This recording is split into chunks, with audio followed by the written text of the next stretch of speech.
Welcome here to KTM and welcome to the 1290 Super Duke R project, a motorcycle that was debuted at the Milan Motorcycle Show towards the end of 2012, and it stole the show because it is a game-changing motorcycle, full stop. Now with me here today is Jeremy McWilliams, the test and development rider for the entire project and a Grand Prix rider who has won races and been on the podium many a day. Jeremy, it's not just a very aggressive looking motorcycle, but all of the numbers, all of the impressive figures are inside that engine.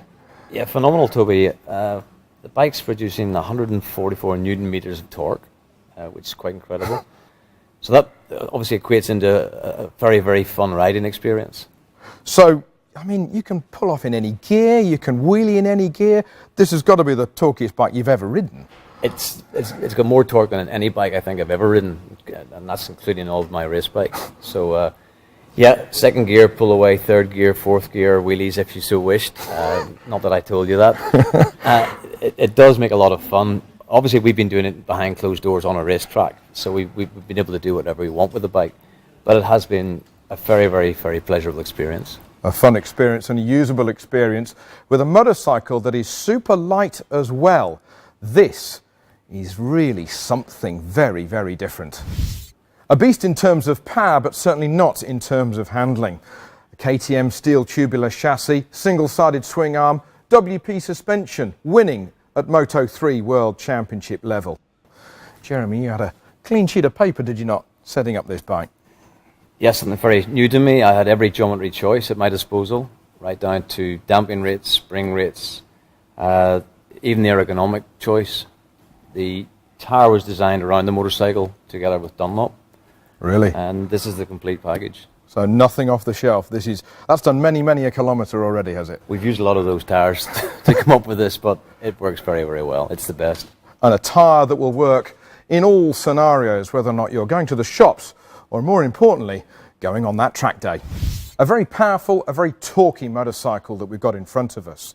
But that's down to the big V-twin engine in its heart. But electronics are very much part of the package as well, and they've come from Bosch, and they are here to assist the rider and certainly not to control them. Traction control and ABS. Jeremy, there are 3 rider mode settings with traction control. First off, street. Street mode, the base setting, Toby. The rider shouldn't really feel any activation at any stage unless, of course, he steps over the limit.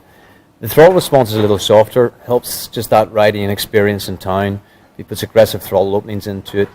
The bike takes care of it. So it's nice and smooth. Correct. Then, of course, rain. With this much power, how does it cope with that? The rain mode is pretty safe. I've got a lot of confidence in the rain mode. We've tried it on many different slippery conditions, and actually the system works quite cleverly, whereby it limits the maximum horsepower output. The throttle response is much softer. And of course, at minimal lean angles, we've got much more interruption from the traction control. Sounds very safe. But what a lot of people want to know about is sport and what you're best at out there on the racetrack. My favourite setting, obviously my favourite setting. We tried to come up with a setting that was as close as possible to having no traction control on whatsoever. So it's a much more involved ride. The connection from the throttle to the bike is much more direct. We can get a little bit of spin, a little bit of slip at maximum lean angles, but not too much unless, of course, you overstep the mark, you overstep the limit. We get activation. But I really love the sport mode, and I think would be my preferred mode on the track. Rather than turning the traction control off, as you can, I would keep it in the sport mode. These electronics enable this motorcycle to go from 0 to 200 kilometres an hour in under 8 seconds. And now we move on to stopping, braking, and specifically ABS. Jeremy, a couple of settings with the brakes?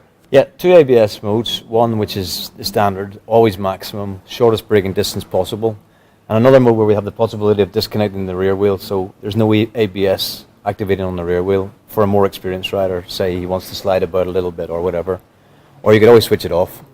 For the brave. But in the normal ABS setting, can you beat it if the ABS is off? Not a chance. We tried it a few times and I thought I could, but it always beats me, Toby. Well, proof, if ever there was, that the electrics are always here to assist and not control. Other highlights include the lightest and the stiffest frame and swing arm in the entire class. The exhaust system, that's a lot closer to the rear wheel. What advantage does that give? It was designed to give you more lean angle, Toby. That's why it's so close to the rear wheel.